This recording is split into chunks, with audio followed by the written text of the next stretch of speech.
God is our strength. Our reading today comes from the book of Psalm, chapter 13, verses 1 through 6. Read with me. Verse 1.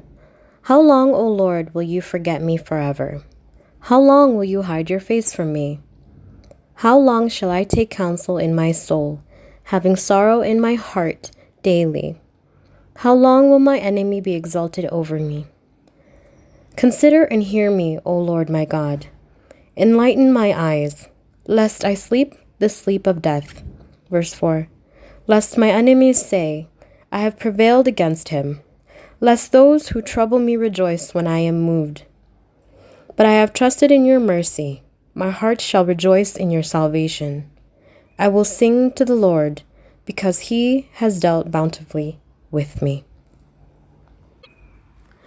In this psalm, the phrase how long occurs 4 times in the first 2 verses, indicating the depth of David's distress.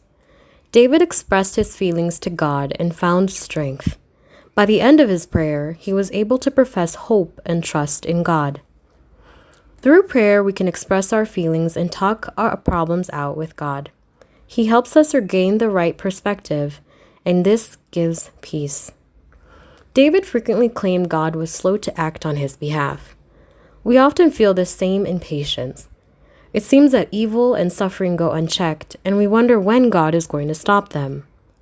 David affirmed that he would continue to trust God no matter how long he had to wait for justice to be realized.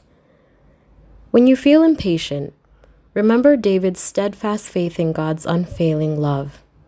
God's power is unlimited and controls all world events. We cannot see all what God is doing, and we cannot see all that God will do. But we can be assured that he is God and he will do what is right. Knowing this can give us confidence and hope in a very confusing world.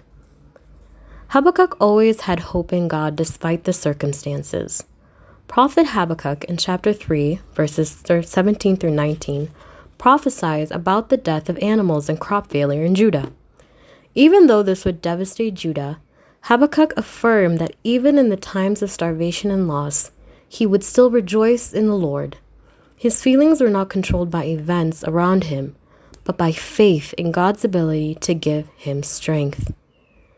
When nothing makes sense, and when troubles seem more than you can bear, remember that God gives strength. Take your eyes off your difficulties and look to God. God will give his followers strength and confidence in difficult times. God's promise to the people of Judah who trust in him was to run sure-footed as deer across rough and dangerous terrain. At the proper time, God will bring his justice and completely rid the world of evil. In the meantime, God's people need to live in the strength of his Spirit, confident in his ultimate victory over evil. God's delays are not his denials. In the midst of the uncertainty of COVID-19, floods, economic hardships, layoffs, pay cuts, illness in general, lockdowns and isolation that so many are facing around the world, let us be reminded that God is our strength and protector. Let's patiently wait upon the Lord to save us. Amen.